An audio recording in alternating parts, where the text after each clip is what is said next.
Trump کی حملے کی تصدیق۔ عالمی خبر رسائی ایجنسی کے مطابق امریکی فوج نے ایران کے قشم پورٹ اور بندر عباس پر حملے کیے۔ ایرانی آئل ٹینکر کو نشانہ بنایا گیا۔ ترجمان امریکی سینٹ کام کے مطابق آبنہ ہرمز میں ایرانی حملے ناکام بنائے گئے۔ جوابی کارروائی میں ایرانی عسکری تنصیبات کو نشانہ بنایا گیا۔ ایران نے ڈرون سے امریکی جنگی جہازوں پر بلا اشتعال حملے کیے۔ امریکی جنگی جہاز بین الاقوامی بحری راستے سے خلیج عمان کی جانب جا رہے تھے۔ حملوں میں کوئی امریکی تنصیب یا جہاز متاثر نہیں ہوا۔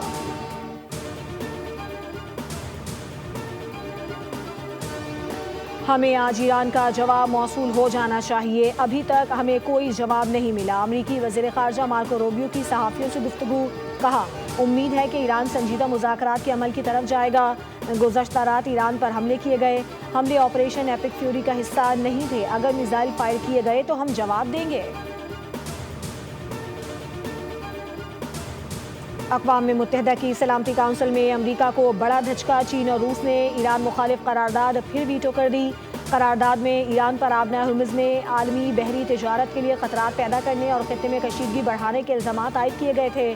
امریکہ اور اس کے اتحادی ممالک نے قرارداد کی حمایت کی، جبکہ روس نے اسے غیر متوازن اور اشتعال انگیز قرار دیا۔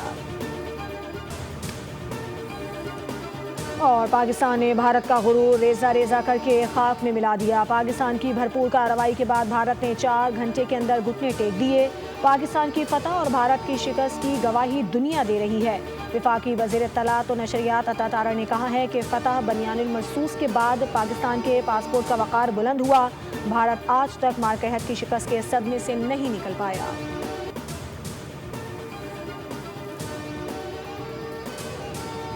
ایران نے خلیج فارس سے ایک اور آئل ٹینکر تحویل میں لے لیا۔ اوشن کوائل نامی ٹینکر ایرانی تیل کی برآمدات میں رکاوٹ ڈال رہا تھا۔ متعدد وارننگز کو نظر انداز کیا گیا۔ پاسداران انقلاب نے ٹینکر پر ایرانی پرچم لہرا دیا۔ ایرانی میڈیا کے مطابق 2 آئل ٹینکرز امریکی ناکہ بندی توڑ کر ایران پہنچ گئے ہیں۔ ایران کے جنوبی ساحل کی جانب منتقل کر دیا گیا۔ ایران کا امریکہ پر جنگ بندی معاہدہ توڑنے کا الزام۔ تہران میں فضائی دفاعی نظام فعال ہو گیا۔ ترجمان خاتم الانبیاء ہیڈ کوارٹرز کے مطابق امریکہ نے خمیر، سرک اور قشم جزیرے کے ساحلوں پر خطے کے کچھ ممالک کے تعاون سے شہری علاقوں پر فضائی حملے کیے ہیں۔ امریکہ نے 2 ایرانی بحری جہازوں کو نشانہ بنایا۔ ترجمان نے دعویٰ کیا ایرانی فوج نے فوری جوابی کارروائی میں آبنہ ہرمز کے مشرق اور چابہار بندرگاہ کے جنوب میں امریکی فوجی جہازوں پر حملہ کیا، جس سے انہیں کافی نقصان پہنچا۔ امریکہ اور خطے میں امریکی اتحادیوں کو خبردار کیا کہ ایران کسی بھی جارحیت کا بغیر کسی ہچکچاہٹ کے بھرپور جواب دے گا۔ ایرانی وزیر خارجہ عباس عراقچی کی آبنہ ہرمز پر امریکی اقدامات کی مذمت، کہا سفارتی حل کا موقع آتا ہے تو امریکہ فوجی مہم جوئی کا راستہ اپناتا ہے۔ ایرانی عوام کبھی دباؤ کے سامنے نہیں جھکیں گے۔ نائب وزیر اعظم اسحاق ڈار کا سنگاپور کے وزیر خارجہ سے رابطہ۔ امریکی تحویل میں موجود جہازوں پر سوار پاکستانی اور ایرانی شہریوں کی واپسی کے لیے تعاون کی درخواست۔ اسحاق ڈار نے کہا کہ جہازوں پر 11 پاکستانی اور 20 ایرانی سوار ہیں۔ امریکی تحویل میں موجود جہاز سنگاپور کے قریب موجود ہیں۔ اسحاق ڈار کا ایرانی وزیر خارجہ عباس عراقچی سے بھی رابطہ، معاملے پر قریبی رابطے جاری رکھنے پر اتفاق۔ اسحاق ڈار نے کہا کہ پاکستان ایرانی شہریوں کی محفوظ واپسی میں ہر ممکن سہولت فراہم کرے گا۔ امریکی کانگریس میں پاکستان کے حق میں بڑی قرارداد۔ ایران جنگ میں ثالثی پر تعریفی قرارداد پیش کی گئی۔ قرارداد ڈیموکریٹک رکن کانگریس ایل گرین نے ایوان نمائندگان میں پیش کی۔ پاکستان امن بات چیت کے لیے محفوظ اور قابل اعتماد مقام فراہم کر رہا ہے۔ قرارداد کے متن میں کہا گیا کہ تباہ کن جنگ کے دوران پاکستان کا کردار کلیدی رہا۔ پاکستان نے نقصان روکنے کے لیے بہترین سہولت کاری فراہم کی۔ پاکستان نے سفارتی وفود کی میزبانی کے لیے شہروں کی بندش جیسی مشکلات برداشت کی۔ متحدہ عرب امارات سمیت کسی بھی ملک سے کسی بھی ملک یا فرقے کی مخصوص ملک بدری نہیں کی جا رہی۔ وزارت داخلہ کا برادر اسلامی ملک متحدہ عرب امارات سے پاکستانی شہریوں کی ڈیپورٹیشن کے بارے میں قیاس آرائی پر مبنی خبروں کا نوٹس، کہا سوشل میڈیا پوسٹ پر پھیلائی جانے والی جعلی خبریں بدنیتی پر مبنی ہیں اور من گھڑت مقاصد کے لیے بنائی گئی ہیں۔ ارتضیٰ عباس جو 6 تاریخ کو 6 مئی پچھلے سال بھارتی بمباری سے شہید ہو گیا، والد سرحد پہ تھے، بمباری بچے پہ کی گئی۔ رات کی تاریکی میں جب بچہ سو رہا تھا تو پتہ یہ چلا کہ والد تو سرحد پہ ہی کھڑے تھے۔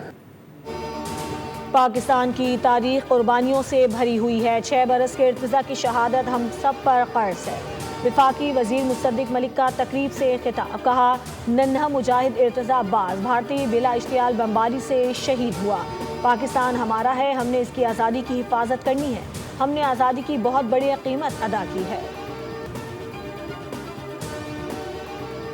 وفاقی پارلیمانی امور ڈاکٹر طارق فضل چودھری کا شہداء اور غازیوں کو خراج تحسین پیش، کہا فوج پاکستان نے وطن کی حفاظت کر کے دشمن کو عبرتناک شکست دی، دنیا پاک فضائیہ کے شاہینوں کی پیشہ ورانہ صلاحیت کی معترف ہے، موقع حق نے پاکستان کی تاریخ بدل دی اور قوم کو عزت بخشی۔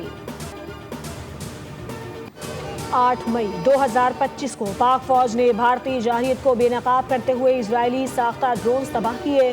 دفاع وطن اور عوامی تحفظ کے لیے پاکستان کی سیاسی اور عسکری قیادت کا فولادی عزم۔ نائب وزیر اعظم اسحاق ڈار نے پاک فوج کے عزم پر مکمل اعتماد کا اظہار کیا، بھارت کی کسی بھی مہم جوئی کا بھرپور طاقت سے جواب دینے کا اعلان کیا۔ DGISPR نے کہا بھارت نے پورے خطے کو جنگ کی آگ میں دھکیل دیا۔ عالمی ماہرین کے مطابق مارکہ حق میں پاکستان کی عسکری خود اعتمادی اور اسٹریٹجک صلاحیت نے بھارت کو میدان چھوڑنے پر مجبور کر دیا۔ Taken yet another blatant military act of aggression against Pakistan by sending Harap drones at multiple locations. Pakistan Armed Forces, being in a high state of alert and vigilance, so far neutralized at various locations. موقع حق میں پاک فوج کا بھارت پر multi domain operation وار، 1 سال مکمل ہونے پر خصوصی ڈاکیومنٹری ریلیز۔ جدید دور کی جنگ میں پاکستانی ڈرونز، فضائیہ کے شاہینوں اور بحریہ کے جدید ہتھیاروں نے دشمن کو ناکام بنایا۔ مربوط کمانڈ اینڈ کنٹرول سسٹم اور سائبر وارفیئر صلاحیتوں سے بھارت کا مواصلاتی نظام مفلوج کر دیا گیا۔ سفارتی و عسکری ہم آہنگی نے پاکستان کی مجموعی حکمت عملی کو کامیاب بنایا۔ سبسکرائب کریں اور بیل دبائیں تاکہ کوئی خبر رہ نہ جائے۔